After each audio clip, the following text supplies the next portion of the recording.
Assalamualaikum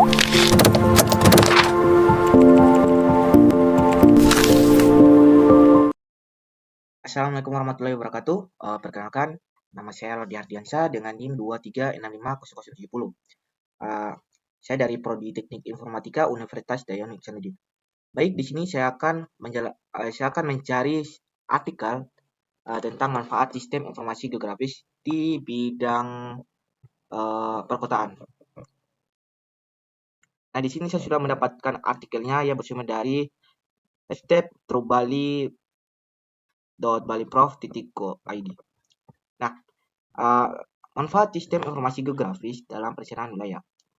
Perencanaan wilayah merupakan proses penting dalam mengatur penggunaan lahan, pengembangan infrastruktur, pelestarian lingkungan, dan pemenuhan kebutuhan masyarakat dalam suatu wilayah.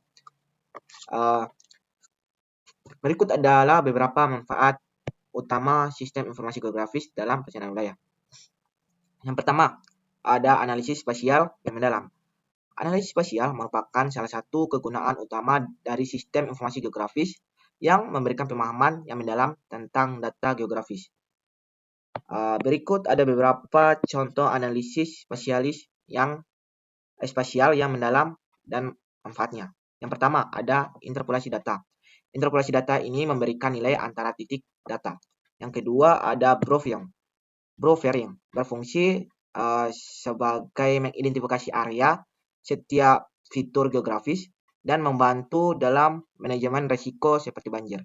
Nah, yang ketiga itu ada analisis jarak dan aksesibilitas. Ini berfungsi untuk mengevaluasi bagaimana lokasi terhubung satu sama lain, meningkatkan akses ke layanan yang penting. Yang keempat itu ada pula spasial. Ini berfungsi untuk menyediakan wawasan terkait distribusi penduduk dan epidemi. Yang kelima itu ada analisis overlay. Ini melibatkan kombinasi dan penimbangan dari berbagai lapisan data untuk menghasilkan informasi baru. Yang keenam itu ada analisis kesesuaian. Ini mengevaluasi kesesuaian atau kecocokan suatu lokasi untuk tujuan tertentu. Misalnya, kita dapat menentukan lokasi yang paling cocok untuk membangun perumahan berdasarkan pada faktor-faktor seperti topografi, infrastruktur, dan lingkungan. Nah, yang kedua ada pemetaan dan visualisasi data. Pemetaan dan visualisasi data adalah salah satu kegunaan utama dari sistem informasi geografis. Berikut ada beberapa poin-poin penting terkait dengan pemetaan visualisasi data dalam konteks sistem informasi geografis. Yang pertama, ada pembuatan peta tematik. Ini memungkinkan pengguna untuk membuat peta tematik di mana berbagai variabel atribut diperhitungkan dalam bentuk visual. Contohnya, pengguna dapat membuat peta yang menunjukkan distribusi populasi, pengguna lahan, konsentrasi polusi, atau titik-titik lainnya. Yang kedua itu ada simologi yang fleksibel. Pengguna dapat menyesuaikan simologi peta sesuai dengan kebutuhan mereka. Ini termasuk warna, jenis garis, ukuran simbol, dan gaya visual lainnya. Yang ketiga itu ada integrasi data multisumber. Ini memungkinkan pengguna untuk mengintegrasikan data dari berbagai sumber menjadi satu peta. Seperti citra satelit, peta topografi, dan cuaca atau data sosial dalam satu tampilan. Yang keempat itu ada overlay dan analisis layar. Ini pengguna dapat melakukan overlay atau tumpang tindih berbagai layar peta untuk melihat hubungan spesial antara berbagai variabel atau atribut. Yang keenam itu ada animasi dan penggambaran waktu. Ini memungkinkan pengguna untuk membuat animasi atau penggambaran waktu dari data geografis. Peta tematik I. Seperti perubahan pengguna lahan, perubahan garis pantai, atau pergerakan populasi. Yang keenam itu ada interaktivitas peta. Yang berarti pengguna dapat berinteraksi dengan peta dan menjelajahi data lebih lanjut. Ini mencakup fitur seperti zoom, pan, dan pencarian lokasi seperti informasi tambahan yang muncul atau mengklik atau mengarahkan kursor ke suatu fitur. Nah, yang ketiga itu ada perencanaan tata ruang yang efisien. Dalam konteks sistem informasi geografis, Perencanaan tata ruang yang efisien dapat ditingkatkan melalui beberapa cara. Yang pertama, ada analisis spasial yang mendalam. Dengan menggunakan alat analisis sistem informasi geografis, perencanaan dapat mengidentifikasi lokasi yang paling cocok untuk pengembangan baru, konservasi lingkungan, atau pengembangan infrastruktur. Yang kedua itu ada modeling dan simulasi. Ia berfungsi untuk membantu model dan simulasi pengembangan wilayah. Perencanaan dapat menggunakan model sistem informasi geografis untuk memprediksi dampak dari skenario pengembangan yang berbeda, seperti pertumbuhan populasi, perubahan penggunaan lahan, atau pembangunan infrastruktur. Yang ketiga itu ada pemetaan zonasi dan regulasi. Ini memungkinkan perencana untuk membuat peta zonasi dan regulasi yang mengatur pengguna lahan dalam suatu wilayah. Yang keempat itu ada kolaborasi dan partisipasi masyarakat. Ia berfungsi sebagai alat untuk kolaborasi dan partisipasi masyarakat dalam proses perencanaan tata ruang.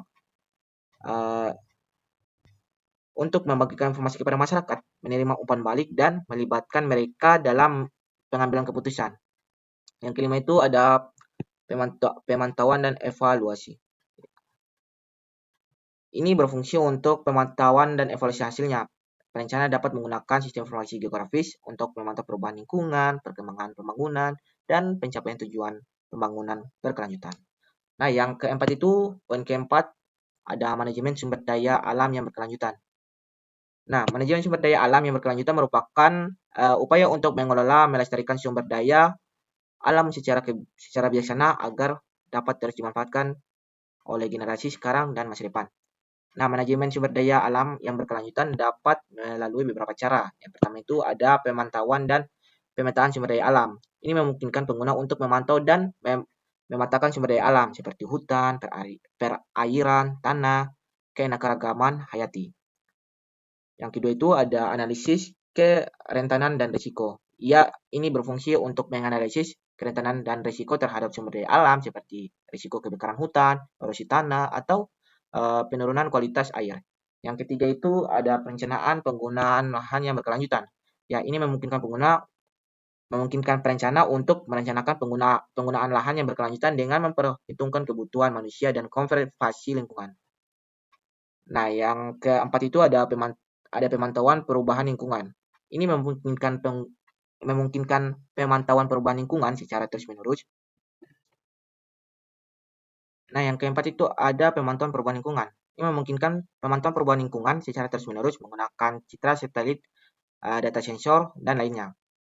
Yang kelima itu ada konservasi dan restorasi habitat. Ia berfungsi untuk merencanakan dan mengelola konservasi serta restorasi habitat yang penting bagi keanekaragaman hayati. Nah, di sini yang terakhir atau poin terakhir itu ada evaluasi risiko bencana dan mitigasi. Evaluasi risiko bencana dan mitigasi adalah langkah penting dalam upaya mengurangi dampak bencana alam atau manusia terhadap suatu wilayah. Berikut ada beberapa cara di mana sistem informasi geografis dapat digunakan dalam evaluasi risiko bencana mitigasi. Yang pertama itu ada pemetaan bahaya bencana, seperti gempa bumi, banjir, tanah longsor, atau letusan gunung berapi. Yang kedua itu ada analisis kerentanan. Ia berfungsi untuk menganalisis kerentanan suatu wilayah terhadap bahaya bencana. Yang ketiga itu ada pemetaan risiko. Sistem informasi geografis dapat berfungsi untuk memetakan risiko bencana atau peta risiko, memungkinkan perencana untuk mengidentifikasi area-area yang paling rentan dan menetapkan prioritas untuk tindakan mitigasi. Yang keempat itu ada perencanaan evakuasi dan penanganan darurat. Ia berfungsi untuk merencanakan rute evakuasi dan lokasi tempat penampungan darurat dalam skenario bencana. Yang kelima itu ada simulasi dan pengujian skenario. Memungkinkan perencana untuk melakukan simulasi dan pengujian skenario bencana untuk mengevaluasi rencana mitigasi yang ada. Yang keenam itu atau yang terakhir ada pemantauan dan peringatan dini. Ya, ini memberikan informasi real time tentang kondisi lingkungan dan potensi bahaya bencana sehingga memungkinkan untuk mengambil tindakan yang cepat saat bencana terjadi. Baik, itu saja yang saya jelaskan tentang manfaat sistem informasi geografis di bidang perkotaan. Saya Lodadiansyah, see you di next video.